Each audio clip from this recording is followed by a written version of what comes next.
August 8th, 2017. That was the day Valve announced their first new game in over 5 years. Artifact was a surprise to everyone, and regardless of your current opinion of the game, it's safe to assume that no one was expecting a card game based on the Dota IP to be the next major release from Valve Software. That is the beauty of Valve though, subverting expectations and giving the general public things they didn't know they wanted. As time moved forward, the public learned about Magic the Gathering's creator Richard Garfield's involvement with the title, along with the remaining members of Nuclear Monkey Software, the team that was hired out of college to create Portal. As we get closer to the release, it is more apparent how wrong many of us were and continue to be about Artifact, the game. The issue is, regardless of how great the game is, the environment surrounding it is negative, and the initial reaction may be too. This is Valve's uphill battle with Artifact. August 8th, 2017, the day Valve announced Artifact, with a pre-rendered teaser trailer and a basic summary provided secondhand from day 9. The initial reveal was met with massive backlash, and the lack of any concrete information of this game did not help things. This was further proven when real information started dripping out on March 9th, 2018, the day of the first public Artifact press event. Through this, we saw our first look at the gameplay, shot on a camera pointed at a computer screen in Valve's offices. The community got to work, extrapolating the rule set in the few decks they could, and the first wave of speculative analysis content was being produced. At this point, the community was fairly healthy and incredibly excited for the game. In May, Valve held a second, smaller Artifact press event, this time leading to slightly more footage, albeit with the same demo and the same decks, and an interview with Richard Garfield and Jeep Barnett. Through this interview, the first plot threads of the overarching story of Artifact were revealed, and this led to the first speculative canonical content being released. This lead-up seemed to be working in Valve's favor. Much of the community content being produced was done with new creatives in the community, not the expected Dota personalities, a fact that at the time seemed strange, yet no one seemed to care. New people were going to take charge of Artifact, and we were all happy for them. However, a massive gap in official information followed, and from early May to early August, there wasn't a shred of official information on Artifact revealed. The Twitter account started back at TI7 to answer community questions had only answered 2 in almost a year. Leaks started cropping up from unconfirmed sources throughout the summer, and a few major pieces of information surfaced. There was a closed beta, and many people were part of it, most of which being those Dota personalities and professional TCG players that would have been making the speculative content. Not only that, but the rumors of frequent tournaments happening in the group also leaked through an email.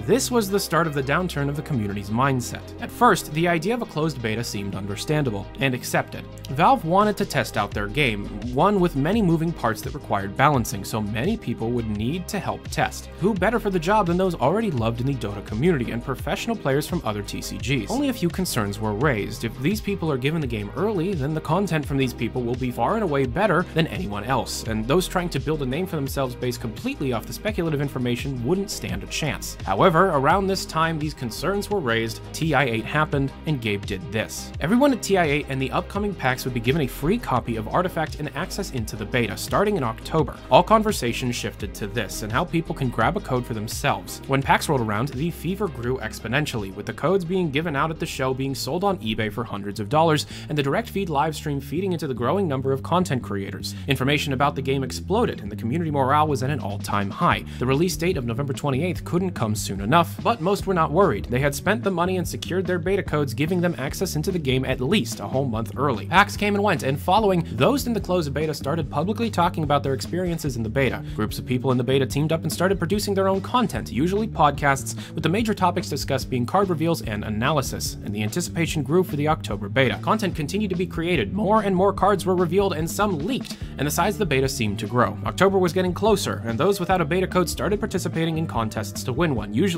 requiring something to enter. So many contests were held that the community started getting angry, however, but the beta was growing ever closer. But then, October was almost over, and Valve announced that the beta would be going live on November 19th, 1 week before the full release of the game, and shit hit the fan. Over a year of waiting in order to play a game is becoming increasingly rare in today's industry. Unless you're producing an innovative open-world exploration game that requires many years to make, most games are announced less than a year before their release. Valve didn't even show what Artifact looked like until 8 months after its initial announcement, and didn't allow anyone to play it in the public for over a year. The idea of the beta was genius, as it drove more community involvement than ever seen for Artifact. The problem was, there already was a beta, one that had been around since at least March, and the public became more aware of this as time moved on. During PAX, Valve had 4 Dota community personalities host their live streams, where stories of their experiences in-game were shared, and the fact that some of these people had over 1,000 hours in the game already, one of which with over 4,000, started to set in. This group was given the opportunity to compete in closed beta tourneys, officially sponsored by Valve, with a $10,000 prize pool. This was more support than even TF2 got, and people started getting angry. In March, during the first press event, it was announced that Artifact would be receiving a $1 million tourney in Q1 of 2019, only being a few months after the initial release. At first, everyone was excited at this idea, and the thought at such high support for a game's competitive scene so early could only do good. This, however, also became an issue, as the fact that some had been in the beta since around the time this was announced became more widespread. Some were worried that all this time practicing the game would give a massive advantage to those in the closed beta. So after the beta announced at TI8 was delayed and essentially turned into a glorified pre-order bonus, the community, mostly taking place on Reddit and Discord, turned sour.